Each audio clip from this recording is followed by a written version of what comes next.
पिछले 7-8 दिनों से इस आपत्ति का मुकाबला हम सब लोग सब प्रकार के प्रयासों से कर रहे हैं।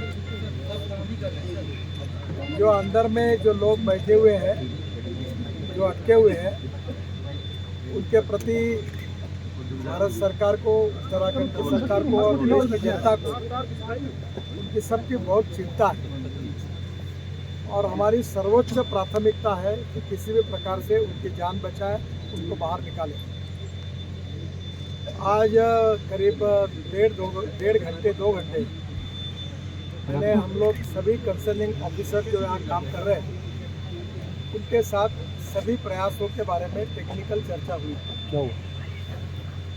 इसमें विशेष रूप से जो टेरिन है हिमालय का, इसमें एक प्रकार का स्टार्टा नहीं है। जियोलॉजी में अलग अलग रॉक के लिए अलग अलग प्रकार का हार्डनेस होता है, जैसे talc, gypsum, calcite, apatite, orthoclase, spars, corundum, diamond. Diamond सबसे हार्डेस्ट मटेरियल है। यहाँ क्या है कि बीच में सॉफ्ट है, एकदम हार्ड है।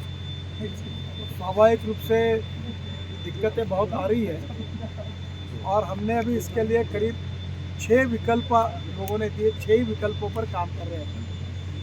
भारत सरकार की अलग अलग एजेंसीज है जिनको जिम्मेदारी दी गई है। टीमों से भी विशेष रूप से यहाँ ध्यान दिया जा रहा है। उत्तराखंड के सरकार के मुख्य सचिव और उनकी पूरा सहयोग है और NHIDCL ये भी इसमें विशेष रूप से हमारे महमूद करके एडिशनल सेक्रेटरी जो मैनेजिंग डायरेक्टर वो भी काम कर रहे हैं। यहाँ आसपास हिमालय में जहाँ प्राइवेट सेक्टर में जोजिला टनल का काम चल रहा है, बाकी टनल का काम चल रहा है, उन प्राइवेट सेक्टर में भी टनल के काम करने वाले एक्सपर्ट जो थे उनको भी यहाँ बुलाया। जो BRO के थे उनको भी बुलाया है। इसमें सबसे पहली बात यह है कि जो लोग अटके हुए हैं अंदर में, उनको हम मेडिसिन और विशेष रूप से जो फूड है वो उनके पास पहुंचा पाए और उनसे कम्युनिकेशन प्रस्तावित करें।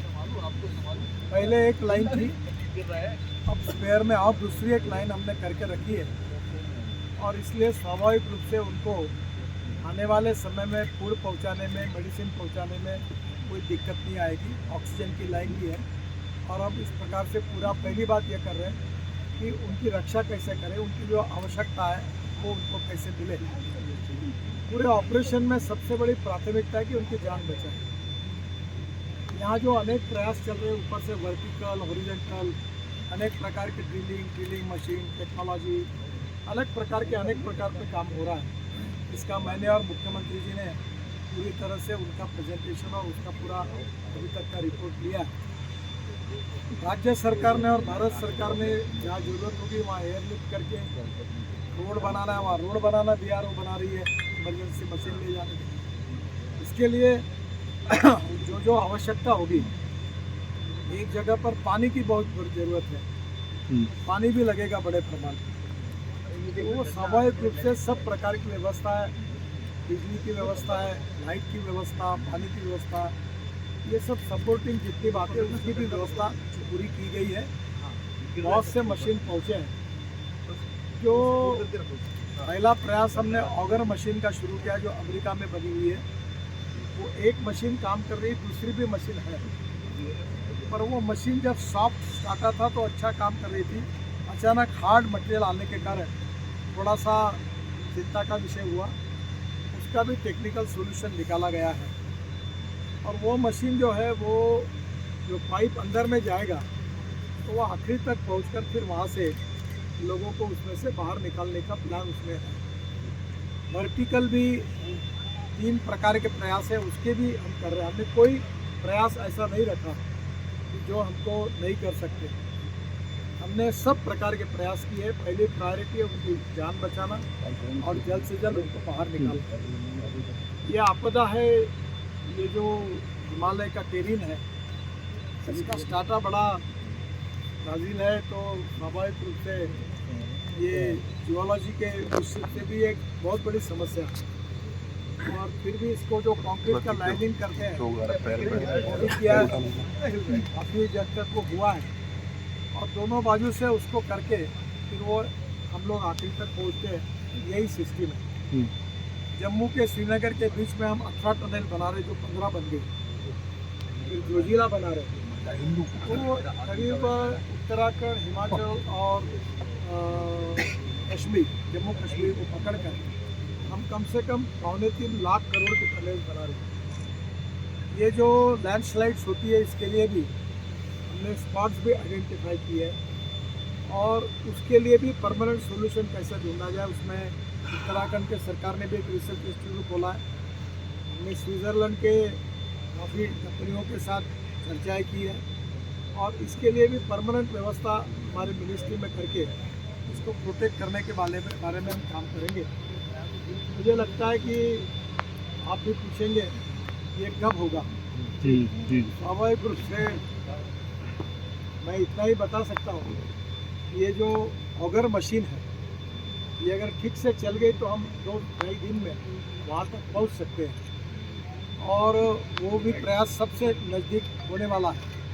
और इसके अलावा अलग अलग प्रयास चाहे कितने भी दिन के हों, अगर उसके लिए भी हमने वर्टिकल भी अनेक प्रकार से जगह देकर वहाँ भी अंदर जाने की कोशिश कर रहे हैं। हिमालय की जियोलॉजी ऐसी है कि ना ये हार्ड पत्थर है। मैं महाराष्ट्र से हूँ, तो हमारे यहाँ पहाड़ मतलब होता है पत्थर, पर्याय नाम। तो दक्कन का जो डेक्कन है उनका पूरा रिसॉर्ट है, पत्थर है, हार्ड होता है। मैंने मुंबई पुणे एक्सप्रेस हाईवे में करीब 5-6 टनल बनाए, तो अभी तक हमारे मन में यही परसेप्शन था कि पत्थर है। जब मैं अभी मनाली में गया तब मेरे ध्यान में आया कि हिमालय ऐसा है कि छोटे छोटे पत्थर है और मेजॉरिटी स्टार्टा ऐसा है कि उसमें मिट्टी है और वो एक जगह ऊपर उसका पहाड़ तैयार हुआ। तो ये बड़ा डिफिकल्ट टेरिन है, फिर भी हम लोग पूरी कोशिश कर रहे हैं। आज परिवारजनों को भी मैं मिला, मुख्यमंत्री और मैं, उनको भी हमने हिम्मत दी है और मुझे विश्वास है कि निश्चित रूप से हम सफल होंगे। प्रधानमंत्री जी के स्तर पर वो भी इसकी लगातार चिंता कर रहे हैं। हमारे दिल्ली में जो सेक्रेटरी है अनुराग जैन, उन्होंने स्पेशल सेक्शन खोल के रोज़ हमको 2-2 घंटे के बाद हम भी वहाँ रिव्यू कर रहे थे। बाद में उत्तराखंड की सरकार ने बहुत अच्छा सहयोग किया है, उनके सब डिपार्टमेंट यहाँ काम में लगे हैं। भारत सरकार के अनेक डिपार्टमेंट, रेलवे से लेकर ONGC तक, उनकी अलग अलग कारपोरेशन, उसके एक्सपर्ट लोगों की मदद ली है। जो प्राइवेट लोग प्रैक्टिकल लेवल पर काम करते हैं, उनकी भी हमने सलाह ली है। और इतना ही नहीं, तो ये ऑगर मशीन के बारे में अमेरिका में जो एक्सपर्ट है उनसे भी सलाह किया है, उनके भी टच में है।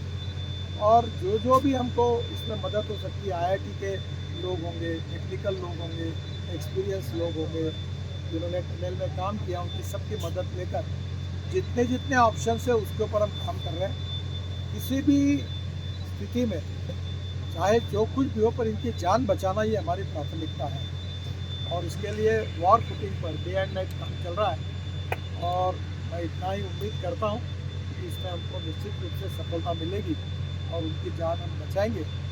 और तब तक निश्चित रूप से उनको अंदर में जो लोग हैं, वहाँ लाइट है, काफ़ी खाली जगह है, लोग घूम रहे हैं, उनसे कम्युनिकेशन हुआ है और वहाँ उनको अभी हम लोग बाकी बातों के साथ इलेक्ट्रॉनिक्स और टेक्नोलॉजी का उपयोग करके हम लोग अलग अलग प्रकार की डिफेंस के सेक्रेटरी से बात हुई है कि ऑप्टिक फाइबर केबल डाल जाए सब क्या, पानी के लिए भी व्यवस्था हुई है, ऑक्सीजन की भी व्यवस्था हुई है और अभी उनका मॉरल ठीक है, वो भी हिम्मत से लड़ रहे हैं। एक प्रकार से एक आपदा के साथ लड़ाई है, सब हम लोग मिलकर उसके ऊपर जीतेंगे, यही हमारी पॉजिटिविटी के साथ ये विश्वास है। उत्तराखंड की सरकार और भारत सरकार, प्रधानमंत्री जी का नेतृत्व और हम सब लोग, हमारी एजेंसी मिलकर हम पूरी कोशिश कर रहे हैं। और आज एक्चुअली सुपर लेवल पर हर प्रयास होता है, टेक्निकल एक्सपर्ट के साथ हमने शांति से बैठकर एक चीज़ का पूरा मूल्यांकन करके इसमें और क्या होने लायक है और क्या उनको मदद चाहिए, कहाँ एयर लिफ्टिंग करनी है, मशीनरी की पार्ट्स कहाँ से लाने हैं, कहाँ की मशीन उपलब्ध हो सकती है, पाइप कहाँ से उपलब्ध हो सकते हैं। हमारे PMO के अधिकारी भी आए, उन्होंने भी इसमें बहुत मेहनत करके वो भी लगातार कोऑर्डिनेट कर रहे हैं। BRO भी है, सभी राज्य सरकार और भारत सरकार के